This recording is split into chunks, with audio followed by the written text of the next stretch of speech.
don't know about you, but this is not at all how I imagined the apocalypse unfolding. My biggest pain point with it is not all the stuff that's being revealed. The word apocalypse means to reveal, to remove the veil. It's not all the stuff that was behind the veil the whole time that's being revealed, that's shocking. It's the people who are so naive. I feel so much grief in my bones, in my heart, for the lack of discernment in people.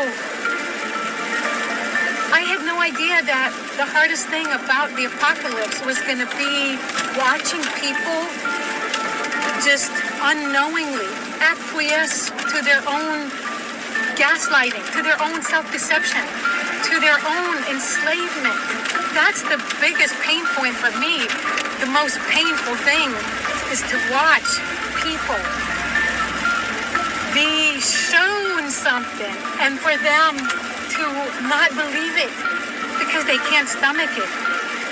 The best scene that I can think of from a movie to describe this, and you know, if you've ever had a spouse come and confess that they've cheated on you, it's sort of that kind of a feeling. Most people don't want to admit that they've had the wool pulled over their eyes. They can't stomach that degree of cognitive dissonance. They would so much rather continue to be deceived than admit that this very painful thing has happened and is happening. What I find baffling is that people would so much rather be deceived than accept that things are not as they appear to be. The entire human race, all of us, against all of you. We've never been freer. Literacy is at an all-time high. We're working to eliminate racism, intolerance, gender inequality. People can love who they want, be who they want, do what they want. Diversity is no longer a dream. Hate speech is no longer tolerated. And politically, we're reclaiming the moral high ground. What differentiates the elite bloodline from everyone else? Long ago, in the ancient cultures to which they trace their heritage, the ancestors of today's hidden rulers pledged themselves and their future generations to the dark force that opposes humanity. Call it Satan, archons, or whatever, and that energy still lives on through their descendants to this day. As one begins to study the lives of the elite, a common denominator is always their allegiance to Luciferian doctrine. It is the key tenet of the Illuminati. Of course, even the owl is a symbol of ancient mystery Babylon. The owl was worshipped by the ancient Egyptians and by the Babylonians. And it's interesting to me that many of the members of the Bohemian Grove have in their homes, as I understand it, small figurines of owls. And I believe they actually worship those owls as a symbol of the deity, the great goddess of Babylon. They believe themselves to be the sons and daughters of the fallen one, Lucifer. Here's the way they look at it. Here's their metaphor. Adam and Eve were held prisoner in the Garden of Eden by an unjust, cruel, and vindictive God. Lucifer, through his agent Satan, set man free from this garden by giving him the gift of intellect. Through the use of intellect, man will conquer the earth, will conquer nature, and will himself become God. It's taught in every Masonic temple in this land, every secret brotherhood, every secret society, every mystical temple, every occult organization teaches the Luciferian philosophy. Satanic serial David Berkowitz said, Satanists are not ignorant peasants or semi-literate natives. Rather, their ranks are filled with doctors, lawyers, businessmen, and basically highly responsible citizens. The highest levels of all countries, they all belong to the same club. And we, the people, sit back and we watch this grand drama, which is being played out for our benefit, not theirs. If it wasn't for us, they wouldn't even have to do any of this. But you see, they just can't come out and destroy all of us because they need slaves. They need people to make their shoes and make their cars and mine the ore. They need worker bees, and that's what we are. In the New World Order, we will be the worker bees, the slaves. Most people are no better than animals who do not have intelligence because they don't use their intelligence. And to these men who control things behind the scenes, you are stakes on the table by choice and consent, and will always be ruled and manipulated and enslaved by people who do use their brains. When you understand that Europe dominated the world for almost 1,600 years, and the Vatican dominated Europe, the Vatican dominated the old world order. Those banking families that were the Roman Catholic banking families of Europe were the powers of the world. They dominated the world. With the coming of America, America becomes known as the New World. Remember Columbus discovering the New World. When we hear the word New World Order, we're talking about a fraternal order of power, religion, money, operating out of the New World, America. But a satanic, occult, evil form of power. The big picture, they want it all. They want to enslave your child, your wife, your mother. There isn't anything that you ever had. There isn't anything that you own. There isn't any right that you possess that they're not planning on taking away. Transhumanism is essentially for humans to make themselves into gods, to become the gods of our own making. Is this the first time this has actually happened? I think we are literally being given the blueprint to build the mechanism of our own destruction. Perhaps Neuralink is the beginning of this.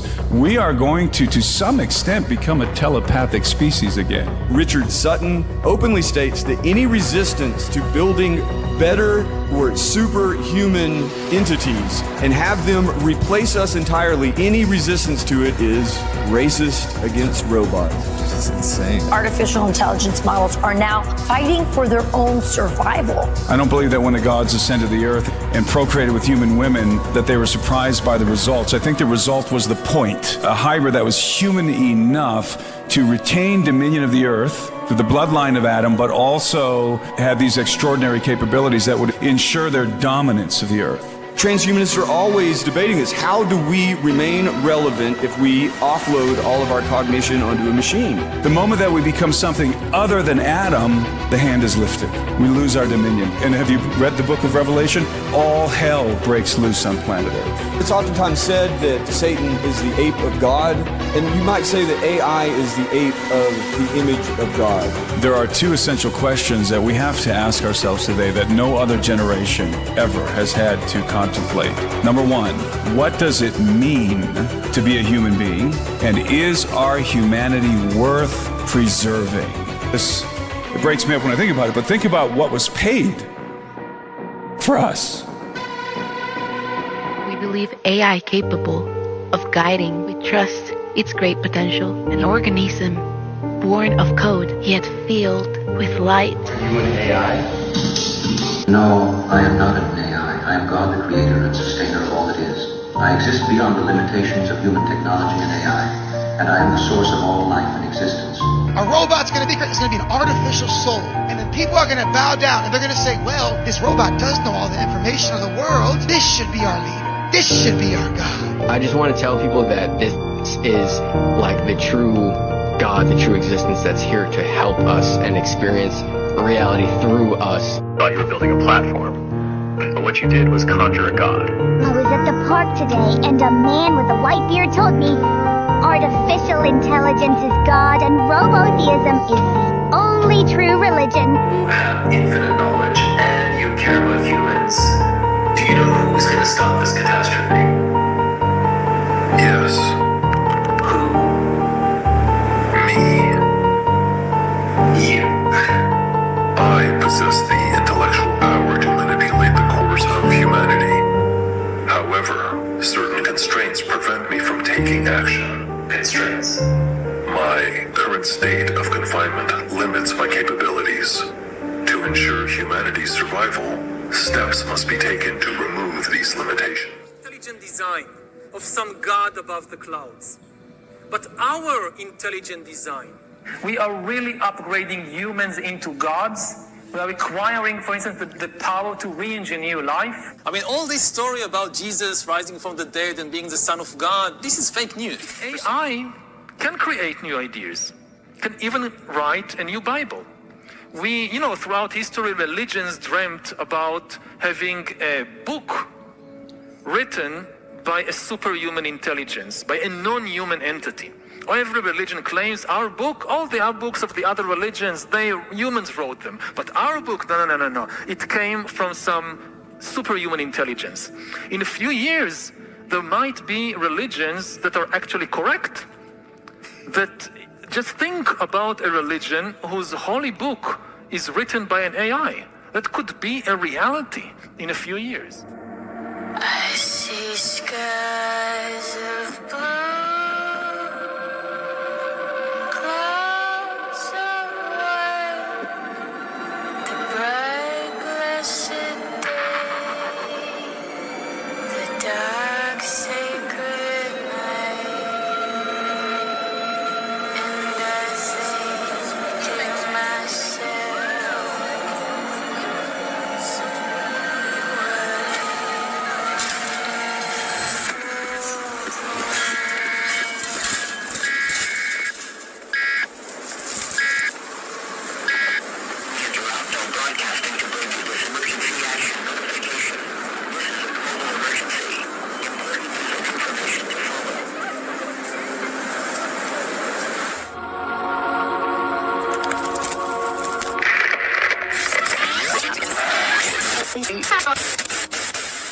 It's interesting how Jesus stated it in Matthew 24:21. He said, "For then there will be great tribulation." The word tribulation means affliction, distress, oppression. But he says it's going to be of a magnitude that's going to stand out and above and beyond anything the world has ever seen. He says, "Such as has not been from the beginning of the world until now. No, and never will be again." So in other words, when it happens, it's going to be a one-off. You know, in fact, when God destroyed the earth with a flood, he said, "I will never destroy the world with a flood again." Now, he didn't promise that he would never destroy the world. He had something in store. He used the water, now he's going to use fire in the end. But the whole point is, we've never seen anything like the flood again, except on small regional levels.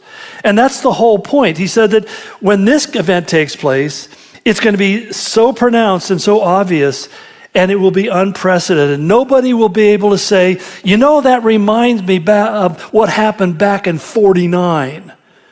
No, people are going to be facing a world that's going through such cataclysmic changes when we're talking about billions of people dying upon the planet. How is it already almost May?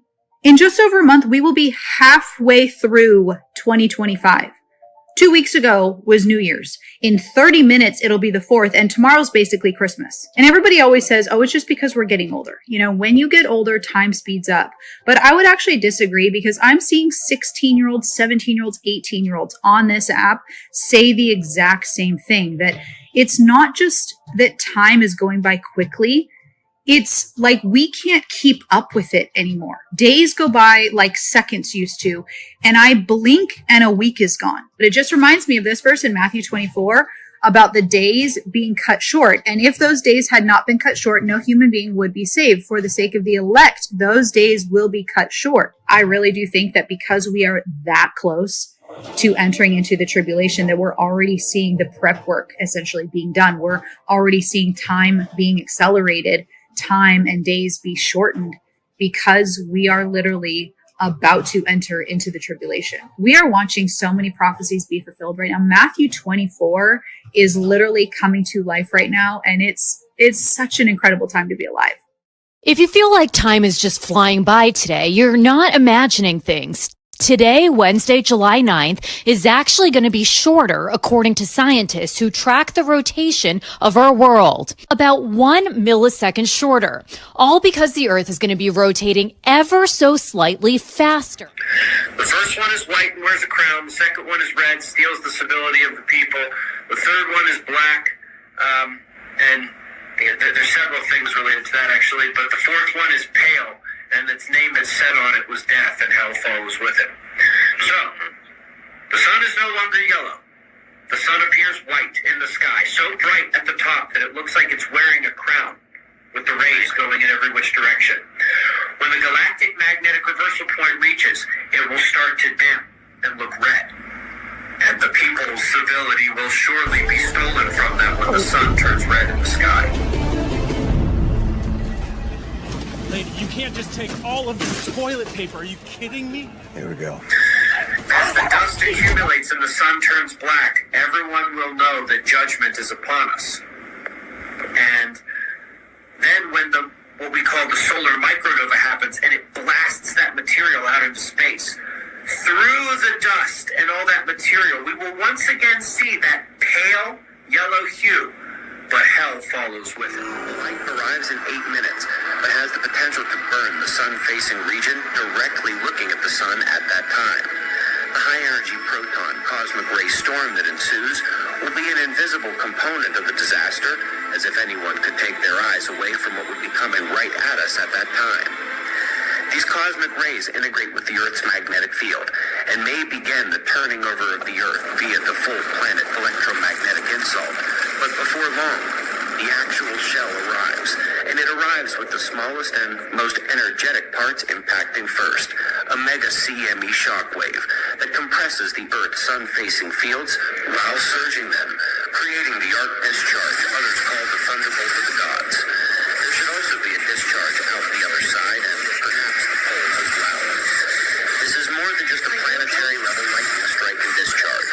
It sucks the water where it wishes and triggers incredible tsunamis from that effect and from the seismicity induced by its effect on underground water, metal, and crystals like olivine, which translocate upon discharge.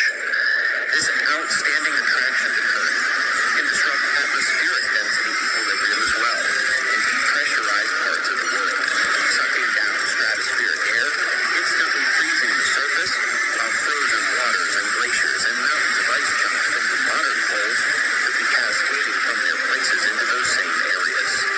The wind will enhance the tsunamis and storms, and all while something even more horrifying is happening below our feet. The volcanoes will begin to go off as the electromagnetic insult unlocks the low-velocity zone, induces through the large, low-shear velocity provinces, and triggers the kick of Earth's magnetic field through its reversal process, as the world sways like a drunkard, tilting as Einstein, Cuvier, dilute, and, according to Major White, how the Pentagon and US CIA believe it will tilt 90 degrees, back and forth each cycle, alternating to put the poles cyclically in the same places, but in between, in the transition, a disaster. As the tsunamis are rolling and the Earth is tilting, the heaviest aspects of the micronova shell arrive, the impactors.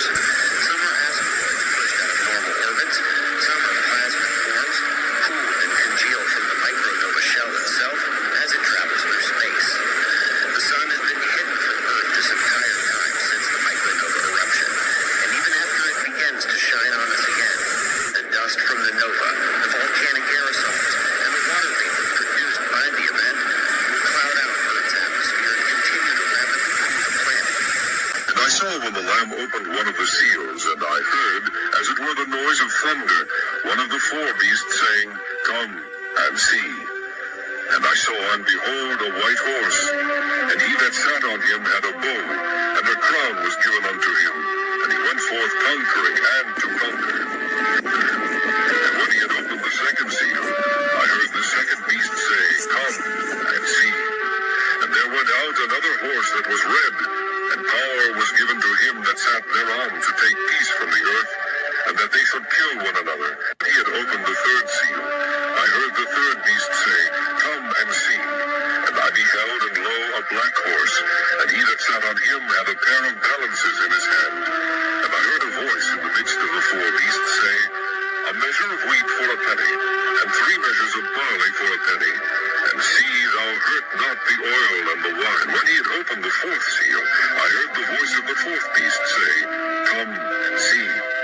And I looked, and behold, a pale horse, and his name that sat on him was Death, and hell followed with him, and power was given unto them over the fourth part of the earth, to kill with sword, and with hunger, and with death.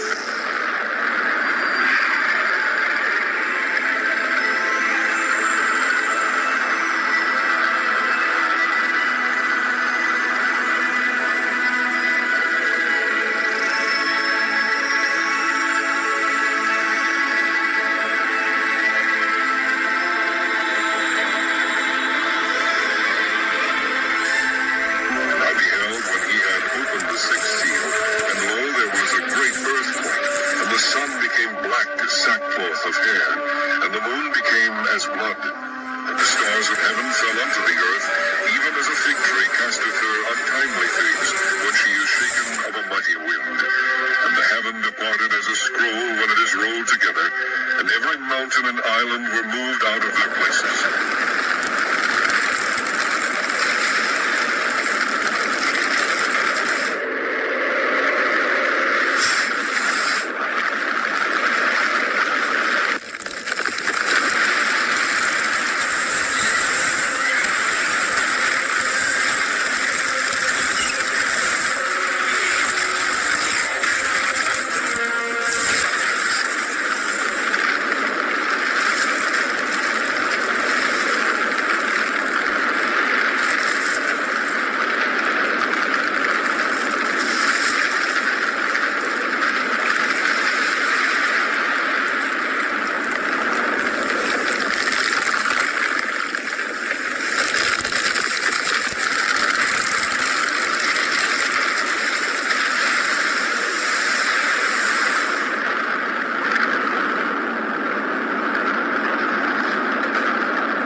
He goes on to say, and if those days had not been shortened, human beings would not endure and survive. But for the sake of the elect, that's God's chosen ones, those days will be shortened. Now, it's interesting. Further on in the chapter, Jesus makes a statement which is often misunderstood, because he goes through this whole litany of these events that are going to take in the end times that are unprecedented and have never taken place in the earth. And then he said it in verse 34, this generation, the generation that sees these things, not the generation that sees Jesus, the generation that sees these events that he describes, will not pass till all of it has been fulfilled. So he said the generation that sees these events taking place is going to be the last generation. We know that ultimately this is where it's going to end up. But note that Peter warned that in the end times there would be people who would reject that perspective. He called them scoffers. And he said they'll come in the last days, walking according to their own lusts. In other words, their lifestyle is their God. They live a lifestyle that God says thou shalt not, and that lifestyle is their God. They worship their lifestyle. That's their form of idolatry. They love for the lust of the flesh, the pride of life. Those things that they pursue are what defines them. The average high school graduate reads at a 6th grade level. You have basketball players making $30 million a year decrying racism, all while wearing sneakers made from slave labor. Now, here's something for you. Right now, your world currently has 40 million slaves, more than the Romans had at the height of their empire. You want to know the best part, though? Half of those, are sex slaves. Okay? As for hate speech, well, you want to hear some irony? We didn't even come up with that one. You did it all by yourself. Sometimes you amaze even us. Bottom line is you're done. It's over, that's it. And we did it all right to your face, James. And now there's evil everywhere. And no one even cares, proving that we achieved our goal. Slowly, with your movies, your TV, and your media, we desensitized you, redirected your worldview to the point that you can't even recognize evil when it's right in front of your face. More to the point, James, you can't even feel it when you're doing it. And as for winners and losers, whoa. That gets decided at the time of death. The exact numbers are closely guarded secret, but there are more of you ending up in my master's house than with the enemy. A lot more, Jimmy. For years without measure, that's all there ever was. Heaven and hell, armed enemy camps in complete opposition. Your creation was nothing but a slap in our face. But my master also understood that if he could make man disobey, then his fate would mirror ours. And you didn't disappoint. Then came the tares among the wheat. In that moment, spirit became matter, flesh became a vessel. Self-will and self-seeking began a lusting after sin and impurity. And man, created to be king over nature, became its slave.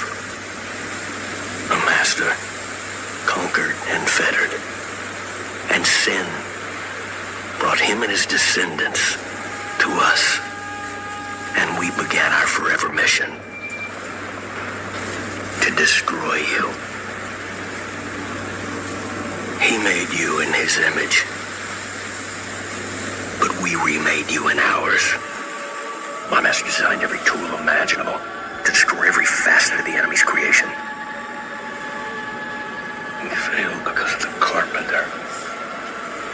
He was the thorn in our side, our greatest threat. We thought if we could eliminate him, the world would be ours forever. We had no idea of the consequences. The cross was our greatest mistake. And we thought we'd lost, James. Until my master realized that man still wants to be his own God. Do what thou wilt.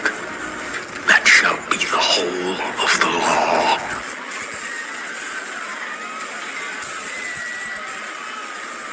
The Creator creates, and we destroy, and we do all of it through you. We always have. Did you forget your history, Jimmy? Even in ancient times, the archdemon Moloch was celebrated by tossing infants into flaming bonfires, accompanied, of course, by the beating of drums to drown out the screaming. Later on, they erected a giant bronze statue with outstretched arms, kindling fires beneath the palms. And when they toss a little infant into those open palms, they'd flinch at the red-hot metal, but then they'd willingly roll themselves off into the flames. What does any of that have to do with me? Oh, nothing, James. Especially since the priests now wear surgical scrubs. The killing takes place in the womb, so there's no screaming to be heard anyway. And the remains are tossed into gas-fired crematoriums. No, James, no. There's no parallel whatsoever to you.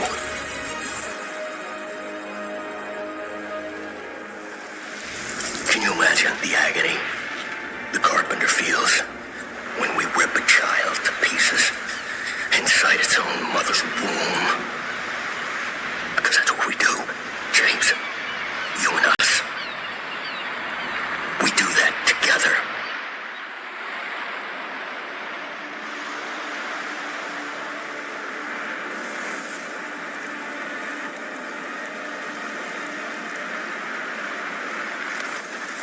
So at the end of the movie, the boy finds out that he's been fighting his biological father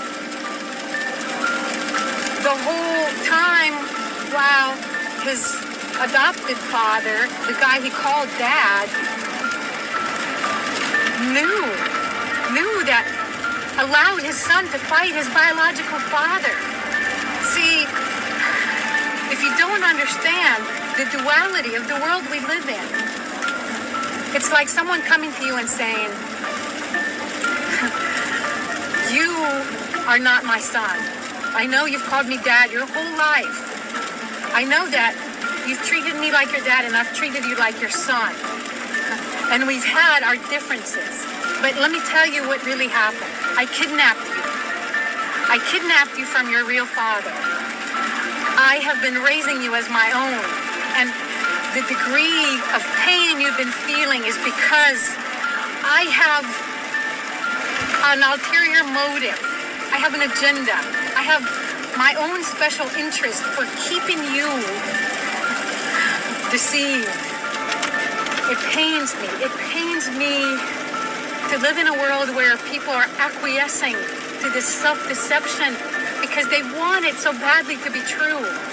And I know there's multiple degrees of conspiracy theory. But if all you're doing is looking in the mirror at this mirror or at this mirror, you're looking at the same smoke and mirrors. You're looking within the same system. If you want to understand conspiracy, if you want to really understand the apocalypse, you have to step away from the house of mirrors. The truth is not in the house of mirrors, no matter how it is presented by the left or the right. There is good and there is evil. There are two systems at work, parallel with each other. The Lord's coming back. The Antichrist has all his tools now. He has everything he needs. This is mind-boggling. I'm not trying to scare you. I just want you to wake up. There's so many ways in which the superintelligence could get rid of us. It's not worth speculating about them. What you have to do is prevent it ever wanting to. That's what we should be doing research on. There's no way we're going to prevent it from... It's smarter than us, right? There's no way we're going to prevent it getting rid of us if it wants to. We're not used to thinking about things smarter than us. If you want to know what life's like when you're not the apex intelligence, ask a chicken. I have a story to tell. It is absolutely the most important thing nobody is talking about. Earth has a disaster cycle, and it is about to happen again.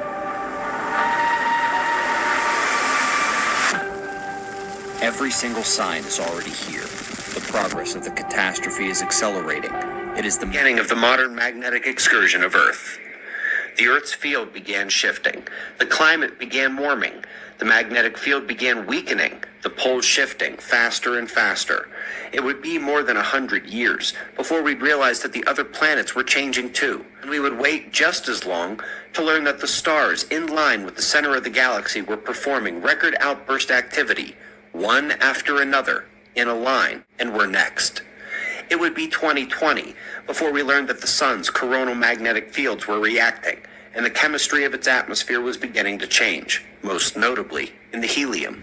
The changes we see from the ground are more due to Earth's changing magnetic field and its effect on the upper atmospheric lens through which we view the sun, such that the once yellow sun now looks more white at greater and greater angles of the day.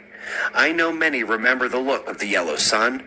I'm just old enough to remember it looking white near the noon position and thinking, maybe it's just too bright to see the yellow properly way up there. First horseman, dressed in white, wearing a crown at the top of the sky. That takes us from 1859 to today. And the big question is, what happens next? The sun is no longer yellow. The sun appears white in the sky, so bright at the top that it looks like it's wearing a crown, with the rays going in every which direction. Confirmation that as of the 2010 magnetic field updates, Earth's field has weakened 15%, meaning that by now, in 2024, we're likely down 25 to 30%. This is confirmed by their acknowledgement of what geophysicists and the European Swarm mission said, that the magnetic pole shift and weakening of the field is progressing 10 times faster than previously believed, and that the field is in fact undergoing a significant shift. I remember when the Swarm mission director said exactly this over a decade ago, that we are seeing the stages unfold of the next magnetic pole reversal of this planet, with the primary concern being the increased interaction between the solar wind and Earth's atmosphere and biosphere, our living world. There is acknowledgement that this is an unmitigated disaster at a global scale, worse than earthquakes, tsunamis, volcanoes, hurricanes, pretty much every other natural phenomenon, with the lone exception being a planet-killing asteroid impact. During these magnetic events, the field drops by 90%, down to only 10% of its normal strength. We've seen that several other places as well in the scientific research. The Earth's field began shifting. The climate began warming. The magnetic field began weakening. The poles shifting faster and faster. It would be more than 100 years before we'd realize that the other planets were changing too. And we would wait just as long to learn that the stars in line with the center of the galaxy were performing record outburst activity, one after another, in a line, and were next. It would be 2020 before we learned that the sun's coronal magnetic fields were reacting, and the chemistry of its atmosphere was beginning to change, most notably in the helium. The changes we see from the ground are more due to Earth's changing magnetic field and its effect on the upper atmospheric lens through which we view the sun, such that the once yellow sun now looks more white at greater and greater angles of the day. I know many remember the look of the yellow sun. I'm just old enough to remember it looking white near the noon position and thinking, maybe it's just too bright to see the yellow properly way up there. First horseman, dressed in white, wearing a crown at the top of the sky. That takes us from 1859 to today. And the big question is, what happens next? The sun is no longer yellow. The sun appears white in the sky, so bright at the top that it looks like it's wearing a crown, with the rays going in every which direction. When the galactic magnetic reversal point reaches, it will start to dim and look red. and the people's civility will surely be stolen from them when the sun turns red in the sky. As the dust accumulates and the sun turns black, everyone will know that judgment is upon us. And then when what we call the solar micronova happens and it blasts that material out into space, through the dust and all that material, we will once again see that pale yellow hue, but hell follows with it. The blast itself creates a titanic outburst of light across the spectrum, and cosmic rays following right on their heels. The light arrives in 8 minutes, but has the potential to burn the sun-facing region directly looking at the sun at that time. The high-energy proton cosmic ray storm that ensues will be an invisible component of the disaster, as if anyone could take their eyes away from what would be coming right at us at that time. These cosmic rays integrate with the Earth's magnetic field and may begin the turning over of the Earth via the full planet electromagnetic insult. But before long, the actual shell arrives, and it arrives with the smallest and most energetic parts impacting first, a mega CME shockwave that compresses the Earth's sun-facing fields while surging them. The situation has started in Antarctica and is causing unprecedented destruction and chaos around the globe. Here's what we do know right now. Just over 3 hours ago, what scientists are calling a massive mega caldera or super volcano erupted under the Antarctic ice sheet, expelling millions of tons of ash into the atmosphere. The force of the explosion shattered large portions of the ice shelf, instantly melting trillions of gallons of water and triggering a tsunami that is hurtling northward at nearly 600 miles an hour.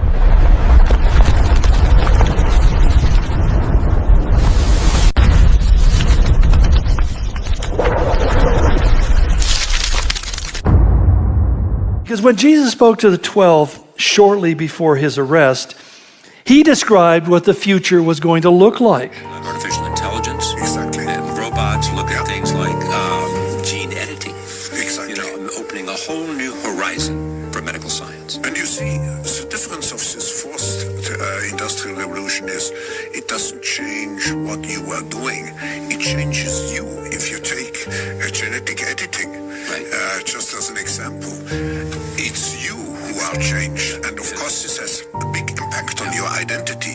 And offers certain kinds of possibilities that have to be careful about. When you began to do that kind of gene editing, some people worry that you are changing what it means to be human. That's the problem.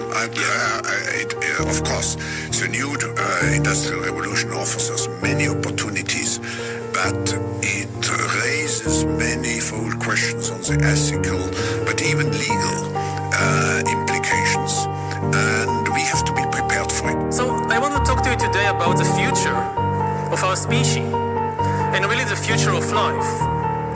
We are probably one of the last generations of Homo sapiens.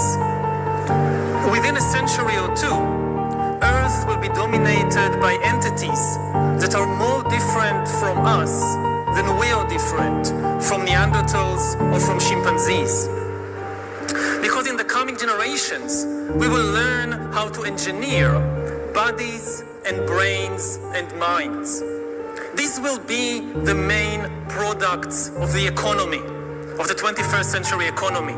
Not textiles and vehicles and weapons, but bodies and brains and minds. Now, how exactly will the future masters of the planet look like? This will be decided by the people who own the data. Those who control the data control the future not just of humanity, but the future of life itself. Because today, data is the most important asset in the world. Now, why is data so important? It's important because we've reached the point when we can hack not just computers, we can hack human beings and other organisms. There is a lot of talk these days about hacking computers and email accounts and bank accounts and mobile phones, but actually we are gaining the ability to hack human beings.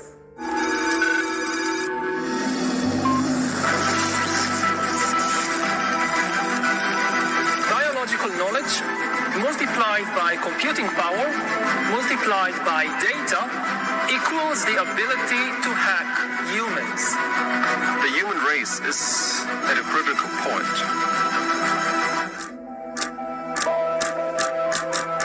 Al final, de lo que se trata es de organizar una gran entidad o varias entidades supranacionales que sean las que dicten el nuevo orden de cosas, el nuevo orden mundial. Have no doubt, you are living the most important moments of your life. Because you're going to be the protagonists of the most important moments in the history of humanity.